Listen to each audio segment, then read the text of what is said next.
Conversando no México, capítulo 44 do livro As Três Montanhas. Segunda-feira, 12 de junho, ano de 1972, 10º ano de Aquário. Bem, Joaco, familiar diminutivo de Joaquim. Hoje vamos até o centro da cidade. Para quê, mestre? No sábado da semana passada, retiramos a correspondência que havia no correio. Que poderia haver agora? De todas as maneiras, eu necessito ir ao centro. Tenho em meu poder um cheque e devo trocá-lo. Não se trata de uma grande soma, porém, sim, me serve para comer. Assim, evitarei de gastar o pouco que já tenho reunido para o pagamento do aluguel da casa. Além do mais, devo colocar no correio muitas cartas. Gosto de manter a correspondência em dia. Momentos depois, Joaquim Amortegui Valbuena, missionário gnóstico internacional e grande paladino desta tremenda cruzada pela nova era de Aquário, e minha insignificante pessoa, que vale algo menos do que a cinza de um cigarro, nos dirigíamos para o centro da cidade do México. Não é demais dizer, sem muita prosopopeia, que a mim me agrada conduzir meu próprio veículo. Assim, pois, muito contentes, deslizávamos velozes no carro pelo calçamento de Tlalpan até a Praça da Constituição, o Zócalo, como dizemos os mexicanos. Esta é a era do automóvel, meu estimado Joaco, mas eu te confesso, francamente sem rodeios, que se tivesse que eleger a vida num mundo com uma técnica como esta ou em outro com uma idade de pedra, porém, isto sim, totalmente espiritual, eu preferia a segunda. Inquestionavelmente, ainda que, em vez de automóvel, tivesse que viajar a pé ou em burro. Eu também digo o mesmo, viajo agora por sacrifício, por amor à humanidade, para ensinar a doutrina, porém prefiro mover-me nos burros e cavalos de antes. Não me agrada nada a fumaça dessas grandes cidades, nem esta vida mecanicista. Assim, conversando, Joaco e eu, ao longo de um calçamento que mais parecia um rio de aço e cimento, chegamos ao Zócalo. Demos a volta neste último, passamos por um lado da Catedral Metropolitana e logo nos metemos pela Avenida 5 de Maio, em busca de um estacionamento. Instantes depois, penetrávamos dentro de um grande edifício. Quer o senhor que lavemos seu carro? Não. Este é tempo de chuvas. Para quê? Enceramos seu automóvel, senhor. Não, rapaz, não. Deixa que primeiro o leve a chapeação e pintura. Conclusão, saímos daquele edifício rumo ao correio, depois de ter deixado estacionado o carro. No Correio Central, tive certamente uma grata surpresa ao receber um exemplar desta sexta edição de O Matrimônio Perfeito. Foi-me remetido de Cúcuta, Colômbia, América do Sul, pelo missionário gnóstico internacional Efraim Villegas Quinteiro. Recebi também algumas cartas. Coloquei no correio aquelas que trazia de casa e depois nos dirigimos para uma casa de câmbio. O cambista, aquele, com a consciência profundamente adormecida, estava demasiado ocupado em seu ofício. Eu o vi com duas chamadas, uma em sua destra e outra em sua sinistra. Ostensivelmente, atendia simultaneamente a 2 telefonemas e até se dava ao luxo de conversar a intervalos com um terceiro cliente que estava ante o balcão do negócio.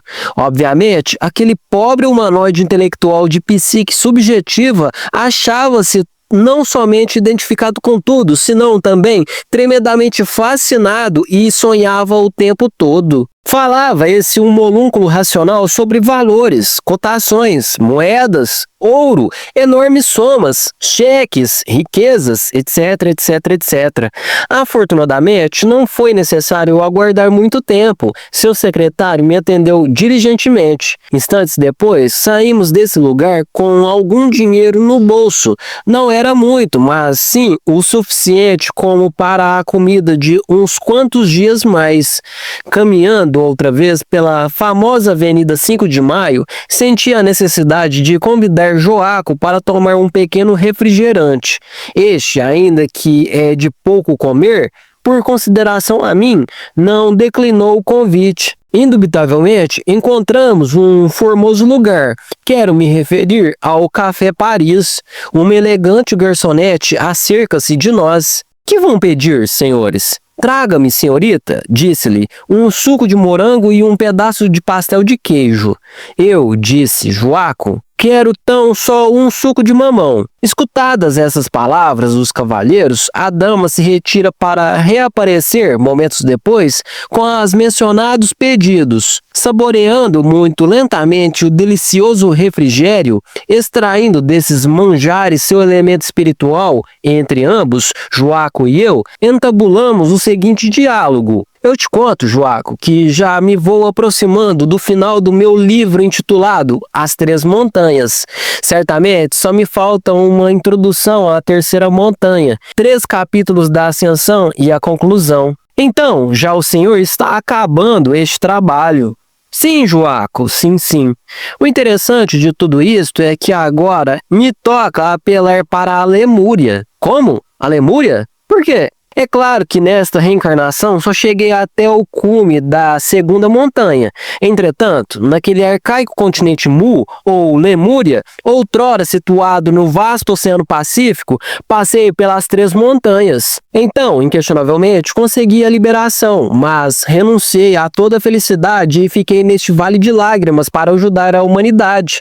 É ostensível que a posse do elixir da longa vida me permitiu conservar aquele corpo lemur durante milhões de anos. Assim, pois, meu estimado Joaco, eu te conto que fui testemunha presencial de todas aquelas catástrofes vulcânicas que acabaram com o continente Mu. É evidente que, através de mais de 10.000 anos de incessantes terremotos e pavorosos maremotos, aquela terra antiga submergiu entre as procelosas águas do Oceano Pacífico. É algo patético, claro e definitivo que, conforme aquele velho continente foi submergindo lentamente entre as ondas embravecidas do borrascoso oceano, a Atlântida, aquela de Platão, surgiu paulatinamente dentre as profundas águas do Atlântico. Inquestionavelmente, eu vivi também com meu corpo lemur no país das lombas de barro. Conheci suas poderosas civilizações, muito superiores à atual, e o vi submergir entre as furiosas ondas do oceano que leva seu nome. No ano 6 de Can, o 11 Muluk, no mês Zirk, ocorreram terríveis terremotos que continuaram sem interrupção até o 13 Shuen. O país das lombas de barro, a terra Atlante, foi sacrificada. Depois de 2 comoções, desapareceu durante a noite, sendo constantemente estremecida pelos fogos subterrâneos, os quais fizeram que a Terra afundasse e reaparecesse várias vezes em diversos lugares. Por fim, a superfície cedeu e 10 países se separaram e desapareceram. Afundaram-se 64 milhões de habitantes, 8.000 anos antes de escrever este livro. Isto é textual de um manuscrito maia que é parte da famosa coleção de Le Plongeon, os manuscritos de Troano, e que podem ser vistos no Museu Britânico. Antes que a estrela Baal caísse no lugar onde agora só existe mar e céu, antes que a estrela Baal caísse no lugar onde agora só existe mar e céu, antes que as 7 cidades com suas portas de ouro e templos transparentes tremessem e estremecessem como as folhas de uma árvore movidas pela tormenta, eu saí dali rumo à meseta central da Ásia, a esse lugar onde hoje está o Tibete. Nessa zona da Terra se mesclaram os sobreviventes atlantes com os nórdicos. Assim se formou a primeira sub-raça de nossa atual raça ária. O guia salvador dos atlantes eleitos, aquele que os tirara do país das lombas de barro, foi o Noé bíblico, o Manu Vaivasvata, o fundador da raça Arya. Ainda recordo, além do tempo e da distância, aqueles festivais cósmicos que então foram celebrados em nosso monastério. Quero me referir, de forma enfática, à Ordem Sagrada do Tibete, velha instituição esotérica. É indubitável que aquela antiga ordem conta com 201 membros. O plano maior é formado por 72 brahmanes.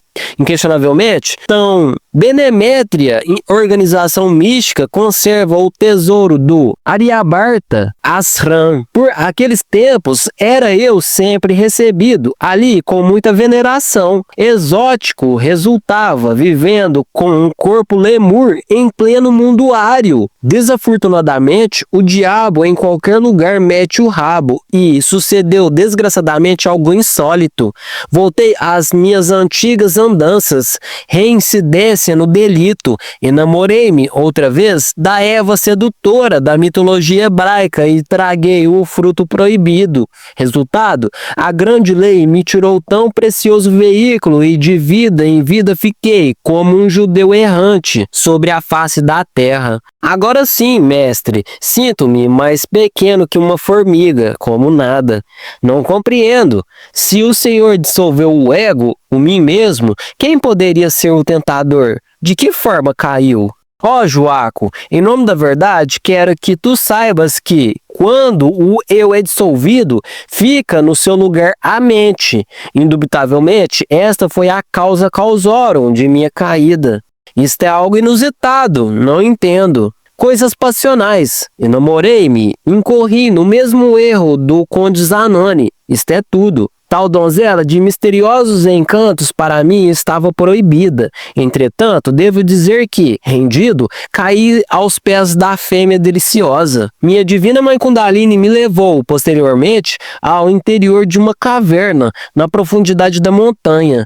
E então vi chuvas, lágrimas e torrentes de água turva, amarguras e lodo, miséria, etc, etc, etc. Vede o porvir que vos aguarda, exclamou minha mãe. Inúteis foram minhas súplicas. Não merecia perdão. Era um reincidente no delito. Por fim, eu a vi encerrar-se dentro do chakra Muladhara, no osso cóccigeo. E então, ai de mim, ai ai, havia cometido o mesmo erro que no arcaico continente Mu motivara a caída angélica. É inquestionável que antes de ingressar nos mistérios lemurianos já havia incorrido no mesmo delito. A alegoria do bíblico Adão, considerada parte da árvore da vida, significa, claramente, que aquela raça lemuriana, que acabava de separar-se em sexos opostos, abusou do sexo e se afundou na região da animalidade e da bestialidade. O Zohar ensina que Matromifra, Shekinah, simbolicamente a esposa de Metraton, é o caminho para a grande árvore da vida, a árvore poderosa, e Shekinah é a graça divina. Não há dúvida que esta árvore maravilhosa chega ao vale celestial e se acha oculta entre as três montanhas. Desde essas três montanhas ascende a árvore ao alto e logo volta a descer ao baixo.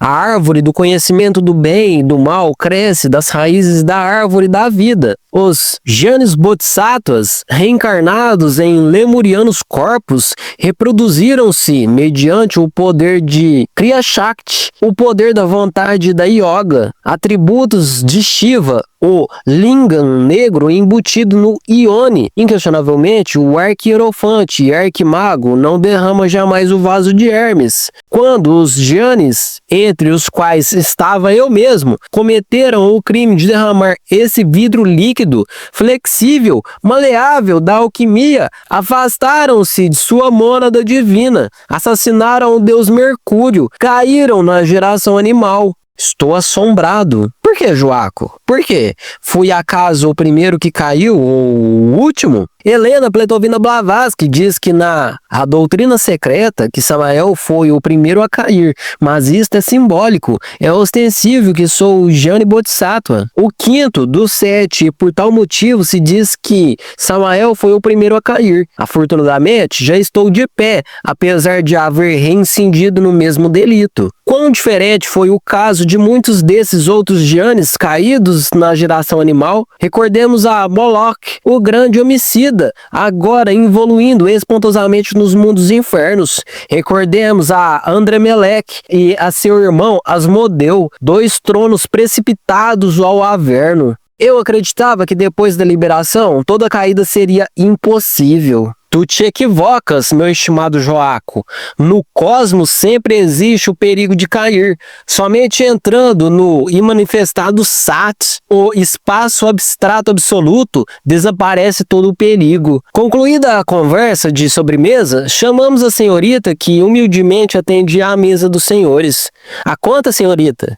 Sim, senhores, é tanto. Aqui tem também sua propina.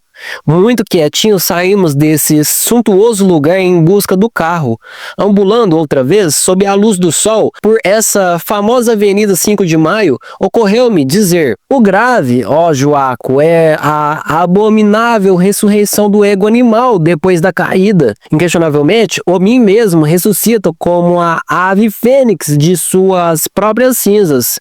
Agora tu compreenderás profundamente e de forma íntegra qual é o motivo intrínseco pelo qual todas as teogonias religiosas enfatizam a ideia de que os anjos caídos se converteram em demônios. Assim, isso está muito claro. Momentos depois, deslizávamos velozes pelo calçamento de Tlalpan de regresso para casa. Como eu subi, baixei e voltei a subir, é óbvio que possuo vasta experiência nessas questões de tipo esotérico. Ó mestre, o senhor tem, nesse sentido, experiência muito especial. Certamente, meu caro leitor, eu não sou mais do que um mísero gusano do lodo da terra, um qualquer que nada vale. Entretanto, como percorri o caminho, posso indicá-lo com inteira claridade, e isso não é um delito.